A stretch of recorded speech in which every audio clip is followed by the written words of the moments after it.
لله رب العالمين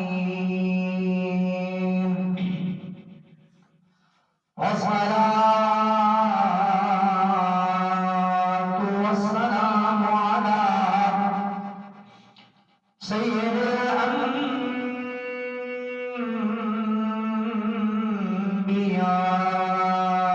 والمرسلين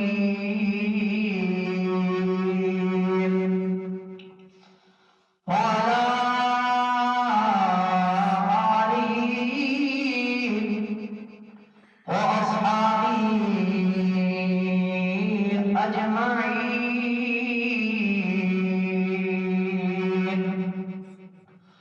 أما بعد، أعوذ بالله من الشيطان الرجيم.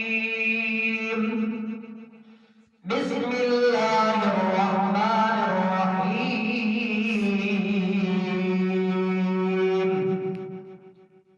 ثاني اثنين إذ هما في الغار.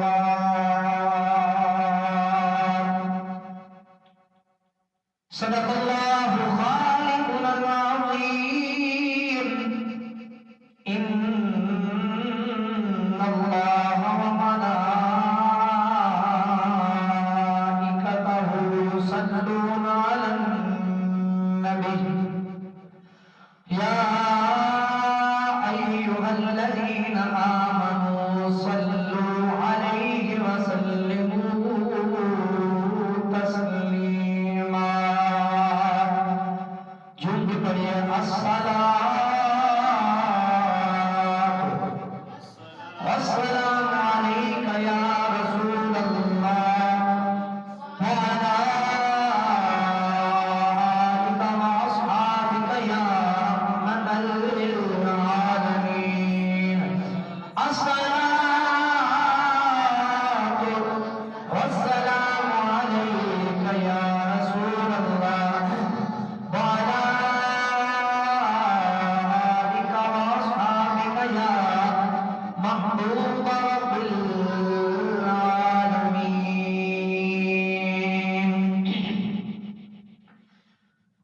چارے یار نبی دے عاشق، چارے یار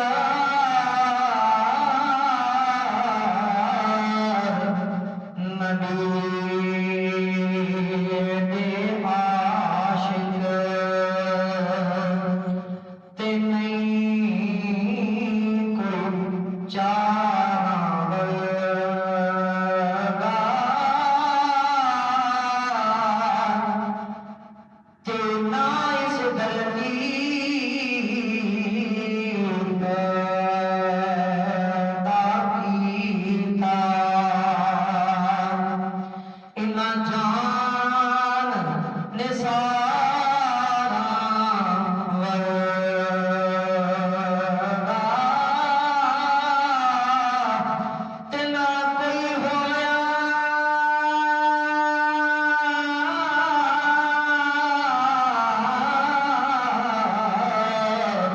تے نہ کوئی ہوسی.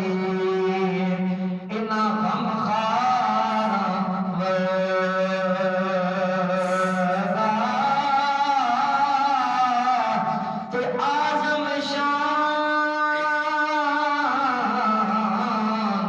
صدیق کی پوچھے دیں ایک یار ہزارہ ورگا. اعظم شان صدیق کی پوچھے دیں ایک یار ہزارہ ورگا.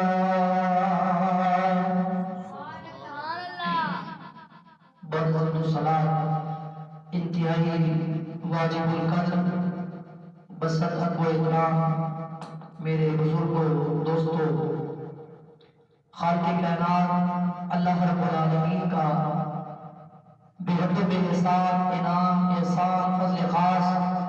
کہ جس وحدہ لا شریک ذات نے اپنے پیارے محبوب سرکار مدینہ سرور قلب و سینہ حضور حضرت محمد مصطفیٰ احمد مجتبیٰ صلی اللہ علیہ وآلہ وسلم کے مبارک وسیلہ سے انتہائی بابرکت ساعتیں، بابرکت گھڑیاں اور عظمت والا دن جمعۃ المبارک عطا فرمایا۔ دعا ہے اللہ کے لم مالک کائنات اللہ رب العالمین مجھے حق اور سچ بیان کر کے اس پہ عمل کی توفیق عطا فرمائے۔ سامعین محترم، جس موضوع کا انتخاب کیا وہ موضوع ہے تاجدار صداقت سیدنا صدیق اکبر رضی اللہ تعالی عنہ بحیثیت عاشق مصطفیٰ صلی اللہ علیہ وآلہ وسلم کہ تاجدار صداقت سیدنا صدیق اکبر رضی اللہ تعالیٰ عنہ آپ کی زندگی کی ویسے تو بے شمار پہلو ہیں، ہر ایک پہلو ہی اہمیت رکھتا ہے، فضیلت رکھتا ہے، لیکن آپ کا یہ جو منفرد پہلو ہے کہ آپ نے حضور نبی کریم حضور حضرت محمد مصطفیٰ صلی اللہ علیہ وآلہ وسلم آپ سے جو محبت کی، آپ سے جو عشق کیا، وہ محبت وہ عشق کمال درجے کا تھا۔ وہ محبت اور وہ عشق کیا تھا جی؟ کمال درجے کا عشق کیا۔ سامعین محترم، یوں سمجھے کہ پوری امت کو تاجدار صداقت سیدنا صدیق اکبر رضی اللہ تعالی عنہ آپ نے پوری امت کو حضور نبی کریم صلی اللہ علیہ وآلہ وسلم کی محبت اور آپ کے عشق کا درس اور آپ کے عشق کا سبق دیا۔ دیکھیے، اگر کوئی قرآن مجید پڑھنا چاہے تو وہ قاری قرآن کے پاس جاتا ہے، اگر کوئی تفسیر پڑھنا چاہے تو وہ مفسر کا سہارا لیتا ہے، اگر کوئی حدیث کا علم حاصل کرنا چاہے تو وہ محدث کا سہارا لیتا ہے۔ سامعین محترم، جس طرح قاری قرآن قرآن پڑھنا سکھاتا ہے، مفسر حدیث سکھاتا ہے، اور محدث وہ حدیث سکھاتا ہے، مفسر تفسیر سکھاتا ہے، ہر علم کا ماہر اس علم کا سبق پڑھاتا ہے۔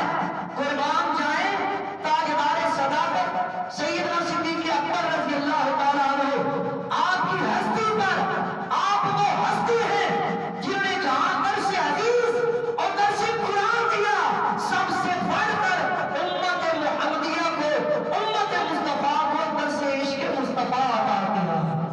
حضور نبی کریم صلی اللہ علیہ وسلم کی محبت کا عشق دیا، صبر درس دیا، حضور نبی کریم صلی اللہ علیہ وسلم کی اطاعت کا درس دیا، انفاق فی سبیل اللہ کا درس دیا۔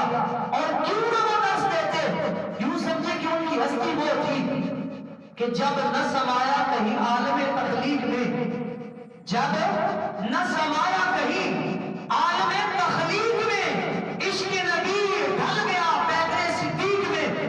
وہ جو عشق مصطفیٰ کا بحر بے قرار تھا، ایسا سمندر تھا جس کا کنارے ہی، جس کی وسعتوں کو نہ زمین کی وسعتیں سما سکی، جی جس کی وسعتوں کو نہ آسمان کی وسعتیں سما سکی، اور جو بحر بے قرار عشق مصطفیٰ کا سمندر تھا، زمین کی ساری وسعتیں، شرق غرب شمال جنوب فرش تعارش تک عشق مصطفیٰ کی اس بحر بے قرار کو جو نہ سما سکے، یہ عشق مصطفیٰ کا سمندر جو تھا جس دل میں سمایا، وہ تاجدار صداقت سیدنا صدیق اکبر کا قلب حاضر تھا۔ اس لیے فرمایا جب نہ سمایا کہیں عالم تخلیق میں، عشق نبی ڈھل گیا پیکر صدیق میں۔ جیسے آپ کی زندگی کا ہر پہلو ہی لاجواب ہے، اہمیت کا عامل ہے، اس طرح آپ کا یہ جو پہلو ہے کہ آپ عاشق مصطفیٰ تھے، حضور نبی کریم صلی اللہ علیہ وآلہ وسلم کے محب صادق تھے، یہ پہلو بھی بڑا لاجواب ہے۔ آج کسی کو موضوع سخن بنایا، سامعین محترم، آپ کی زندگی کا ہر واقعہ بتاتا ہے کہ آپ کو حضور نبی کریم صلی اللہ علیہ وآلہ وسلم سے بڑا پیار تھا، بڑی محبت تھی، بڑی مرامت تھی، بڑا عشق تھا۔ لیکن ایک واقعہ سے فرض کرتا ہوں، قرآن مجید اور احادیث کا سہارا لیتا ہوں، اللہ رب العالمین نے اس کا ذکر کیا کا پارہ نمبر 10 سورہ توبہ کی آیت کریمہ اللہ رب العالمین نے اشارہ فرمایا ثانی اثنین اذ ہما فی الغار اذ یقول لصاحبہ لا تحزن ان اللہ معنا. فرمایا جب دو میں سے دوسرا جب وہ غار میں تھے تو انہوں نے اپنے صاحب سے کہا کہ لا تحزن تو غم نہ کر ان اللہ معنا بے شک اللہ رب العالمین ہمارے ساتھ ہے. سامعین محترم جملہ تفاسیر تمام مکاتب کی تفاسیر آپ تفسیر ابن عباس حضرت عبداللہ بن عباس رضی اللہ تعالیٰ عنہ آپ کی تفسیر اٹھائیں یا اس کی جو تفسیر مولا علی پاک نے کی وہ تفسیر اٹھائیں یا امام حسن عسکری رحمۃ اللہ تعالیٰ جو کہ 11ویں امام ہیں ان کی تفسیر اٹھائیں, امام فخر الدین رازی رحمۃ اللہ تعالیٰ ان کی تفسیر کبیر اٹھائیں. جملہ مفسرین ان سب کا اس بات پہ اجماع, اس بات پہ عقد, اس بات پہ اتفاق ہے ثانی اثنین اذ ہما فی الغار اذ یقول لصاحبہ لا تحزن ان اللہ معنا. اس میں جو ثانی اثنین دو میں سے دوسرا کہا گیا ہے تمام مفسرین نے کہا اس سے مراد ایک امام المرسلین حضور حضرت محمد مصطفیٰ کی ذات ہے اور دوسری ذات تاجدار صداقت سیدنا صدیق اکبر کی ذات ہے. سبحان اللہ. اس سے کیا مراد ہے؟ سیدنا صدیق اکبر کی ذات اور پہلے میرے آقا کی ذات ہے. اور مفسرین نے بڑا خوبصورت یہاں ان کا عرض کیا. مفسرین لکھتے ہیں کہ حضور نبی کریم صلی اللہ علیہ وآلہ وسلم کے کل صحابہ میں سے جس کے لیے لفظ صاحب ذکر کیا گیا, صحابی کا ذکر کیا گیا, وہ سیدنا صدیق اکبر ہے رضی اللہ تعالیٰ عنہ. تو جو سیدنا صدیق اکبر رضی اللہ تعالیٰ عنہ آپ کی صحابیت کا انکار کرتا ہے وہ گویا قرآن مجید کا انکار کرتا ہے, اور جو قرآن مجید کا انکار کرے گا وہ دائرہ اسلام سے خارج ہو جائے گا. اس لیے کہ اللہ رب العالمین نے قرآن مجید میں خود جب اس واقعے کی طرف ذکر کیا, اس واقعے کی طرف اشارہ کیا, تو جو لفظ استعمال کیا وہ صاحب کا کیا. وہ نے کس کا کیا جی؟ سامعین محترم یہ واقعہ جس کی طرف قرآن مجید نے اشارہ کیا تفاسیر کے ساتھ اور پوری وضاحت کے ساتھ احادیث کی کتابوں میں یہ مذکور ہے. امام بخاری رحمۃ اللہ تعالیٰ نے اس کو بخاری شریف میں نقل کیا, امام مسلم حجاج بن مسلم القشیری نے شاپوری نے مسلم شریف میں نقل کیا, امام ابن عساکر نے جیسے احادیث کی کتابوں میں یہ موجود ہے اس طرح تواریخ کی کتابوں میں بھی یہ واقعہ موجود ہے. اس سے مراد ایک سیدنا صدیق اکبر کی ذات اور ایک تمہارے اور میرے کریم آقا حضور حضرت محمد مصطفیٰ صلی اللہ علیہ وآلہ وسلم کی ذات ہے.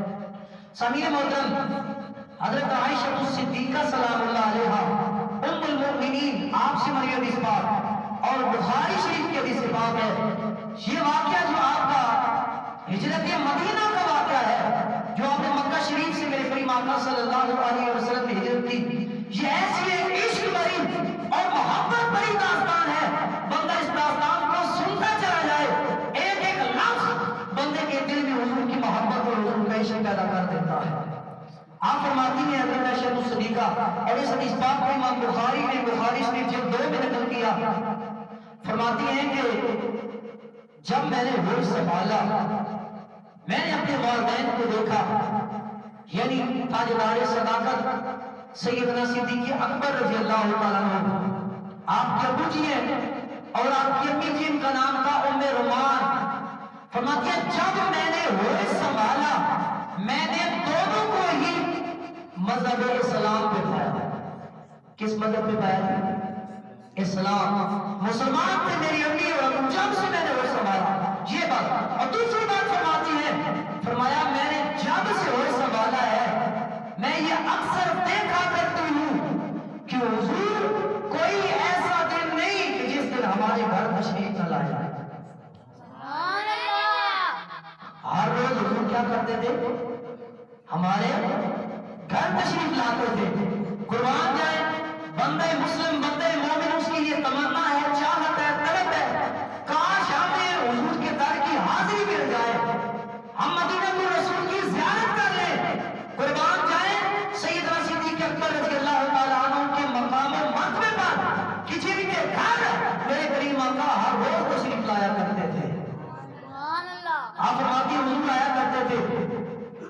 حضور نبی کریم صلی اللہ علیہ وآلہ وسلم بیٹھے تھے، پھر سارا واقعہ بیان کیا۔ فرمایا جب کفار نے مکہ شریف میں مسلمانوں کا دائرہ تنگ کر دیا، ان کو دکھ دیے، تکلیفیں دی، درد و آرام سے دوچار کیا، فرماتے ہیں تو حضور نبی کریم صلی اللہ علیہ وآلہ وسلم نے مسلمانوں کو ہجرت کا حکم دے دیا۔ مسلمان حبشہ کی طرف، پہلے حبشہ کی طرف حکم دیا، حبشہ کی طرف چلے گئے۔ فرماتے ہیں کہ میرے ابو جی سیدنا صدیق اکبر رضی اللہ تعالیٰ عنہ، انہوں نے بھی رخت سفر باندھا، ہجرت کے لیے نکل گئے۔ جب حبشہ جا رہے ہیں، راستے میں ایک مقام آتا ہے، فرمایا اس کا مقام کا نام تھا برق الغماد۔ بولیے کیا نام تھا جی؟ برق الغماد نام تھا۔ فرماتے ہیں جب وہاں پر بھی پہنچے نا، ایک شخص جس کا نام تھا حارث بن یزید، وہ آگے سے ملا۔ اس نے کہا جناب آپ کہاں جا رہے ہیں؟ فرمایا میں حبشہ میں جا رہا ہوں۔ کہا کیوں؟ کہا مکہ کے جو کفار مکہ ہیں، قریش مکہ ہیں، انہوں نے مجھے نکال دیا ہے، میں حبشہ میں جا رہا ہوں، اس لیے کہ اللہ رب العالمین کی وسیع زمین، اس میں ایک تو سیر و تفریح کروں گا، اور دوسرا میں اللہ رب العالمین کی عبادت اپنی چاہت، اپنی تمنا، اپنی مرضی کے مطابق کروں گا۔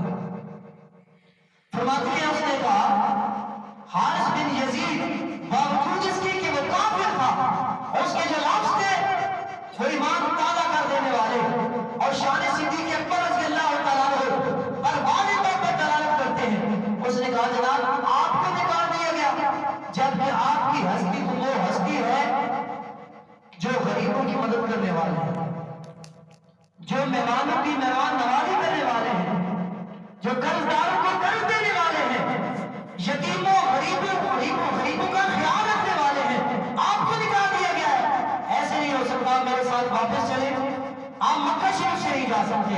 المختصر آپ حارث بن یزید کے ساتھ تاجدار صداقت سیدنا صدیق اکبر رضی اللہ تعالیٰ عنہ آپ مل کے واپس آ جاتے ہیں۔ جب واپس آ گئے تو حارث بن یزید نے شام کے وقت ایک میٹنگ بلائی، رؤسائے مکہ کو، قریش مکہ کے جو سردار تھے ان کو بلایا اور بلا کے کہا کہ تم ایسے بندے کو نکال رہے ہو جو غریبوں کی مدد کرنے والا ہے، جو رشتے ناطے جو توڑ دے ان کو جوڑنے والا ہے، جو قرض داروں کو قرض دینے والا ہے، ایسے بندے کو آپ نکال رہے ہیں۔ یہ سیدنا صدیق اکبر یہاں سے نہیں جائیں گے۔ انہوں نے آگے سے کہا اگر نہیں جائیں گے تو پھر ایک ہماری شرط ہے، وہ شرط اگر قبول کریں تو یہ مکہ شریف میں رہ سکتے ہیں، بصورت دیگر نہیں۔ وہ شرط کیا ہے؟ انہوں نے کہا کہ شرط یہ ہے، یہ اپنے گھر چلے جائیں گے، گھر میں عبادت کریں گے، گھر میں نماز پڑھیں گے، گھر میں تلاوت قرآن کریں گے، اپنے گھر سے باہر نہیں نکلیں گے۔ اگر اس شرط پہ رہے تو پھر ہم قبول کریں گے کہ سیدنا صدیق اکبر رضی اللہ عنہ مکہ شریف میں رہ سکتے ہیں، بصورت دیگر وہ یہاں نہیں رہ سکتے۔ حضرت عائشہ صدیقہ سلام اللہ علیہ فرماتی ہیں ابا جی گھر واپس آ گئے، گھر میں ہی رہ کے عبادت کرنے لگے، نماز پڑھتے تھے، تلاوت قرآن کرتے تھے۔ جب کچھ عرصہ بیت گیا تو ابا جی نے اس طرح کیا، گھر کے باہر، گھر کے سامنے ایک مسجد بنوائی۔ اب مسجد میں عبادت کرتے ہیں اور مسجد میں تلاوت قرآن کرتے ہیں۔ جب قرآن مجید کی تلاوت کرتے تھے، بلند آواز سے تلاوت کرتے تھے اور زارو قطار رویا کرتے تھے، گڑگڑایا کرتے تھے۔ جب آپ زارو قطار روتے تھے تو آپ کی یہ آہ و بکا سن کے جو قریش مکہ تھے، کفار مکہ، ان کی عورتیں اور ان کے بچے جتھا گرو در گرو آپ کے پاس آ کے کھڑا ہو جایا کرتے تھے۔ آپ تلاوت قرآن کرتے جاتے تھے، وہ سنتے تھے، زارو قطار روتے تھے۔ جب یہ سارا منظر، جب یہ سارا ماجرا دیکھا قریش مکہ نے کہا تو ہماری عورتیں ان کے پاس آ جاتی ہیں، بچے آ جاتے ہیں، ان کو قرآن پڑھتا ہوا دیکھتے ہیں اور سنتے ہیں، کہیں یوں نہ ہو کہ ہمارے بچے، ہماری عورتیں اپنا دین چھوڑ کر مذہب اسلام کو قبول کر لیں، دین اسلام کو قبول کر لیں۔ انہوں نے حارث بن یزید کو کہا جناب آپ اس بندے کو لائے ہیں جس بندے کو ہم نے مکہ سے نکال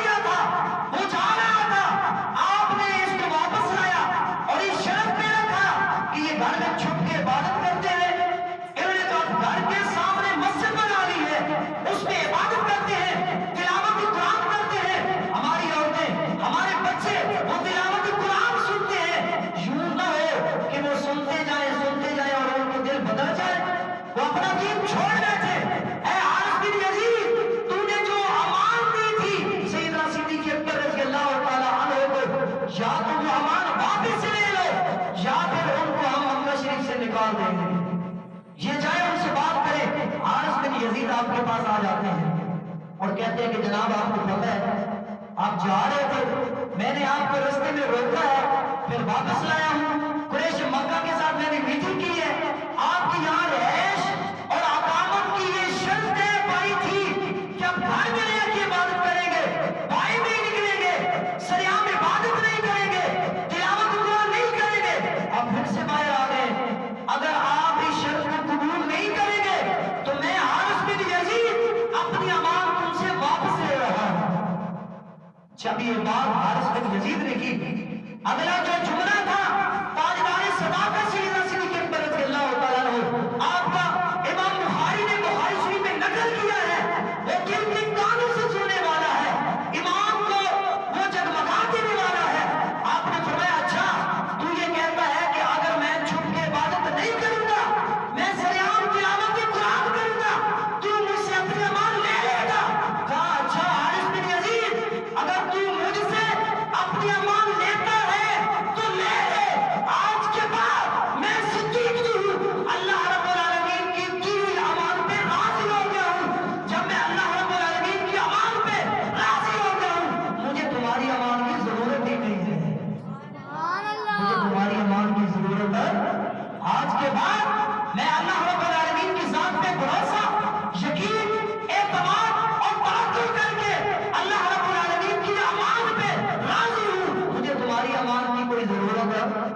یہ شروع والا واقعہ تھا جو ہجرت مدینہ سے پہلے تھا۔ ایک مرتبہ تاجدار صداقت سیدنا صدیق اکبر رضی اللہ تعالیٰ عنہ آپ ہجرت حبشہ کر رہے تھے، پھر لوٹ کے آ گئے۔ جب لوٹ کے آئے حضرت ام المؤمنین حضرت عائشہ صدیقہ سلام اللہ علیہا آپ فرماتی ہیں کچھ عرصہ کے بعد کریم آقا صلی اللہ علیہ وآلہ وسلم کو خواب میں منظر دکھایا گیا، ہجرت کا حکم بھی آ گیا۔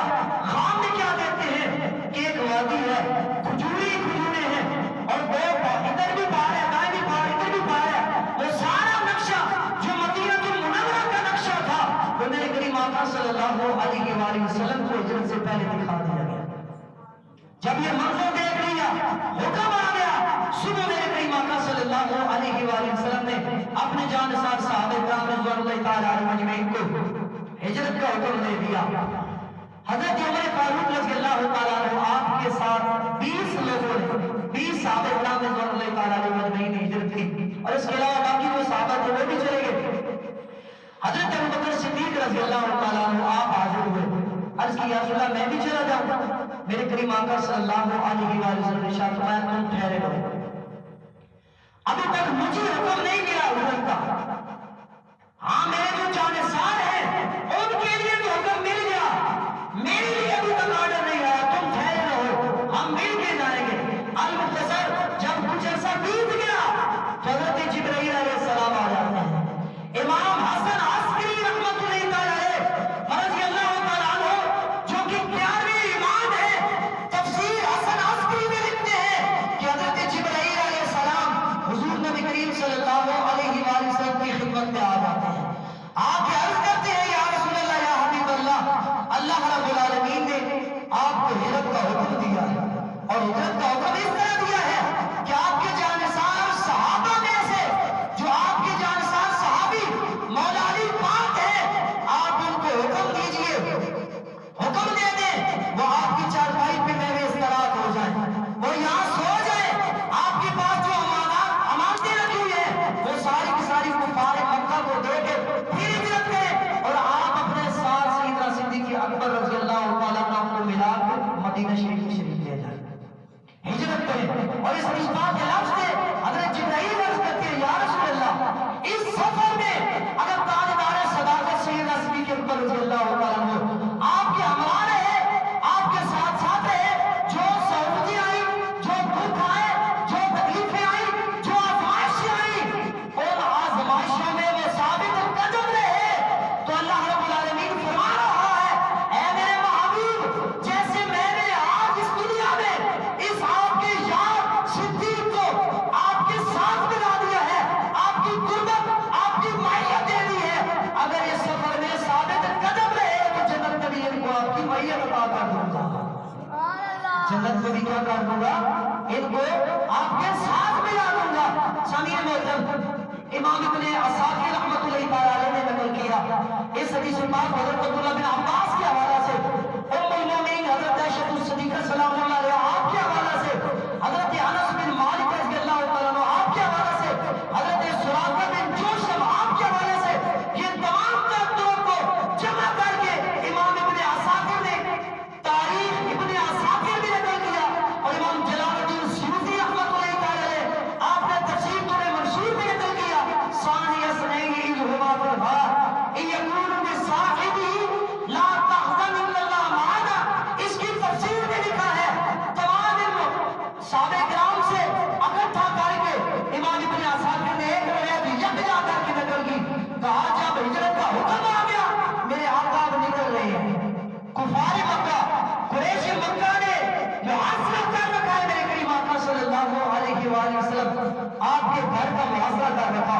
یہ واقعہ طویل ہے، میں صرف اشارہ کرنا چاہتا ہوں، جب کفار وہ اپنی ہر گرمی جب عروج پہ پہنچ گئے، متفقہ ان کا فیصلہ یہ ہوا تمام تر قبائل میں سے ایک شخص چنا جائے اور اس کا انتخاب کیا جائے، تمام قبائل میں سے ایک فرد جب اکٹھا ہو جائے گا ہم مل کے حملہ کریں گے، گویا نعوذ باللہ من ذالک تاجدار انبیاء حضرت محمد مصطفیٰ صلی اللہ علیہ وآلہ وسلم آپ کو نعوذ باللہ من ذالک قتل کر دیں گے، اور یہ معاملہ ہمیشہ کے لیے ختم ہو جائے گا۔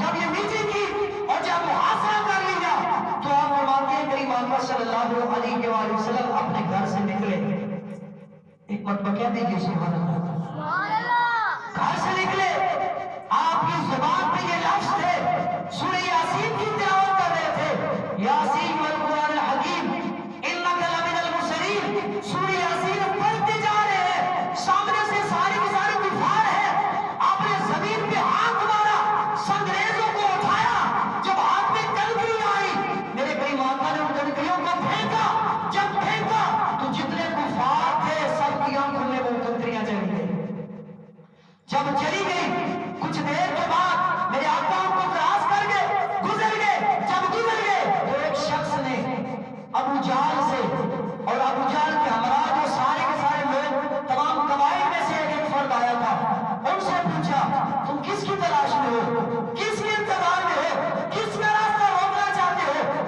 کہا محمد مصطفیٰ کا راستہ روکنا چاہتے ہیں، ان کے منتظر ہیں، ان کو نعوذ باللہ من ذالک قتل کرنا چاہتے ہیں۔ جب یہ بات کی اس نے کہا خدا کی قسم سے تمہیں علم نہیں، وہ تمہارے درمیان سے گزر گئے ہیں اور تمہیں علم بھی نہ ہوا۔ جب یہ بات کی انہوں نے کہا خدا کی قسم سے وہ ہمارے درمیان سے گزر گئے ہیں لیکن ہمیں خبر تک بھی نہیں ہوئی، ہمارے درمیان سے حضور گزر گئے ہیں لیکن ہمیں خبر تک بھی نہیں۔ تو خبر کس سے نہیں ہوتی؟ جس کا دل کالا ہو چکا ہو، جس کا دل سیاہ ہو، حضور آئے یا چلے جائے اسے خبر نہیں ہوتی، لیکن جس کے دل میں حضور کی محبت ہو، جس کے دل میں حضور کا عشق ہو، جس کے دل میں حضور کی محبت ہو، جس کے دل میں حضور کا پیار ہو، جب حضور آئے انہیں تب بھی خبریں ہوتی ہیں، جب حضور جائے انہیں تب بھی خبریں ہوتی ہیں، لیکن خبر کس کو نہیں ہوتی؟ جس کا دل مغلوب ہو چکا ہوتا ہے غلاظتوں سے، نفاقوں سے، تمام تر برائیوں سے، غلاظتوں سے دل مغلوب ہو جائے تو پھر حضور آئے یا جائے کوئی خبریں نہیں ہوتی، لیکن جس کے دل میں حضور کی محبت آ جاتی ہے، حضور کا عشق آ جاتا ہے، حضور کا پیار آ جاتا ہے، پھر انہیں ساری خبریں ہوتی ہیں کہ حضور کب آ رہے ہیں اور حضور کب تشریف لے کر جا رہے ہیں۔ سامعین محترم، یہ واقعہ یہ طویل ہے، انشاءاللہ اگلے جمعے پہ اس واقعے کو مزید آگے چلائیں گے۔ اسی بات پہ اکتفا کرتا ہوں، میرے کریم آقا صلی اللہ علیہ وآلہ وسلم نے ایک دن صحابہ کرام کو مخاطب کر کے فرمایا، امام ابن حجر رحمۃ اللہ تعالیٰ نے منبعات میں اس کو نقل کیا، کہا میرے صحابہ تمہاری دنیا میں مجھے صرف 3 چیزیں پسند ہیں، کہا ایک مجھے نیک اور صالح عورت پسند ہے، دوسری چیز مجھے خوشبو پسند ہے، تیسری نماز میری آنکھوں کی ٹھنڈک ہے، مجھے یہ 3 چیزیں پسند ہیں۔ جب یہ بات کی تاجدار صداقت سیدنا صدیق اکبر رضی اللہ تعالیٰ عنہ آپ نے اس کی یافلہ مجھے بھی 3 چیزیں پسند ہیں۔ آپ آپ توجہ ہے ایک وقت بلکہ سبحان اللہ، اس واقعے کے ساتھ